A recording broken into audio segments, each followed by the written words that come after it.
Oke, selamat siang, sore, malam. Kembali dengan Pak Ustadz. Kali ini Pak Ustadz akan melakukan review tentang kekurangan dari motor yang sering sekali ditanyakan. Mas, Ninja Karbu dong, Mas, Ninja Karbu dong, Mas, Ninja Karbu. Nah, ini kebetulan kita ada Ninja Karbu. Ini sharing pengalaman dari Pak Ustadz megang Ninja Karbu, kekurangannya di bagian apa aja. Oke, kita langsung aja ke motornya.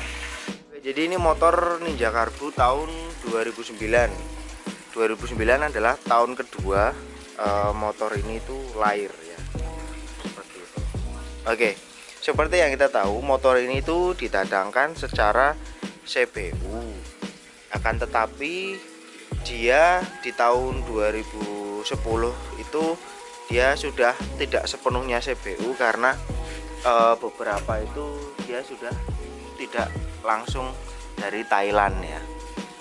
Nah, biasanya kalau saya niteninya itu dari ini, dari cakram depan.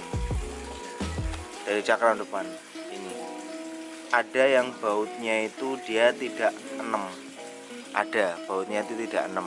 Nah, yang bautnya tidak 6 itu dia lokal, tapi yang bautnya ini 6 itu dia dari Thailand. Oke, seperti itu ya. Oke, kita langsung ke kekurangan aja. Kekurangan dari motor ini yang pertama adalah motor ini nantinya akan mengalami namanya berbet atau inilah pokoknya gas-gasannya itu nggak enak. Permasalahannya adalah karena di karbu itu sendiri. Kenapa seperti itu? Di karbu itu sendiri dia skepnya kan vakum. Nah, skep yang sudah mengalami fase umur dia kan naik turun kemudian kegesek sehingga mengalami penipisan. Nah, dia itu menyebabkan si skep itu kocak ngeplek seperti ini. Karena dia digerakkan oleh vakum, jadi dia nggak bisa naik turun secara sempurna. Nah, untuk skepnya itu sendiri harganya itu tidaklah murah. Karena apa? Untuk satu karbu itu harganya 1,2 juta. Nah, kalau kalian kena dua-duanya itu berarti kalian membutuhkan 2,4 juta hanya untuk mengganti skep karbu. Dan itu tidak bisa disubstitusi. Oke, permasalahan selanjutnya sama seperti pada Ninja pada umumnya, kelistrikan itu adalah problem. Kenapa? Karena ya ini kalau di Ninja Karbu ini biasanya ini kayak ini contohnya, ratingnya nggak mau hidup ya, ratingnya nggak mau hidup ini, dia nggak mau hidup ya, pokoknya perkabelan seperti itu. Remnya sama kayak Ninja, nggak enak juga, nggak pakem. Komstirnya juga gampang kocak. Ini komstirnya kocak ya, BTW ini komstir. Dan ini juga gedek, motornya gedek. Kalau dipakai jalan dia gedek. Tuh seperti itu. Untuk mesin sendiri apakah beda dengan Ninja FI? Mesin dia berbeda dengan Ninja FI. Di generasinya itu EX250 itu dia beda. Kalau yang versi Ninja Karbu, oil filternya itu dia masih di dalam, nggak eksternal kayak Ninja FI. Jadi oil filternya itu mirip kayak punyanya Vixion atau Ninja Mono, itu seperti itu ya. Oke. Dan kemudian motor ini tuh borosnya naudzubillah. Bisa dibilang motor 250 rasa motor 1000 cc ya, ini bensinnya ya. Kalau kita bandingin motor ini sama misalkan CBR 1000, borosnya sama. Ini boros di kecepatan dan ini yang sama, maka motor ini akan jatuhnya lebih boros. Itu memang ya, dia itu dengan pengapian yang masih sangat mundur. Ketika digas dia nggak mau langsung naik. Jadi kalau misalkan kalian punya Ninja Karbu pengalaman, pasti kalau motor ini digas dia ya, seperti itu. Jadi ada semacam delay ketika mau naik ya, seperti itu.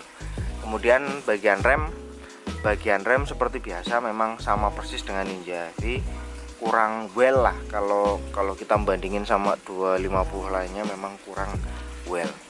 Oke, nah kita langsung ke positifnya. Positifnya adalah motor ini punya build quality yang sangat bagus, sangat-sangat bagus, bisa dibilang Pak Ustadz bener-bener bagus. Kenapa?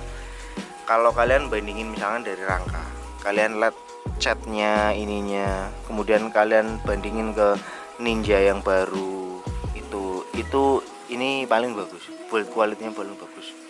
Dari body itu juga paling well lah, paling ini ya, pokoknya ini paling oke. Bodinya, plastiknya, ininya. Dan motor ini ringan, lebih ringan daripada Ninja FI yang lama ya. Ninja FI yang generasi pertama, motor ini lebih ringan.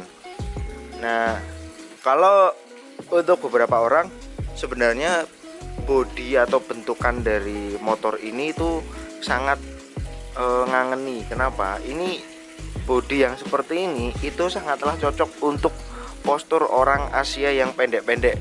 Dan motor ini memang sangat cocok untuk orang yang misalkan dia tingginya di bawah 160 itu masih oke ya, masih sangat oke, nggak terlalu ini, yaitu seperti itu. Dan dia karena ininya ringan, jadi masih enak dibanting ke kanan kemari, itu masih enak. Oke, gitu aja sih soal Ninja Karbu, karena saya nggak terlalu banyak megang Ninja Karbu itu seperti apa. Namun permasalahannya biasanya umumnya sih sama, hampir sama dengan Ninja FI, cuman ada tambahan borosnya audzubillah dan pada perkarbuan itu. Oke, gitu aja. Kalau misalkan kita ngomongin satu positif yang saya suka dari si Ninja Karbu ini adalah dia itu di otak-atik pena, alias kalau misalkan kalau terpaksanya kita melakukan bore up ya karena piston ngancing atau dia bisa dikolter, jadi dia enak bisa dikolter. Oke, gitu aja, sampai jumpa di video Pak Ustadz selanjutnya. Semoga video ini bermanfaat. Kalau misalnya ada yang mau ditanyakan silahkan di komen seputar Ninja Karbu. Oke, stay young, ride fast.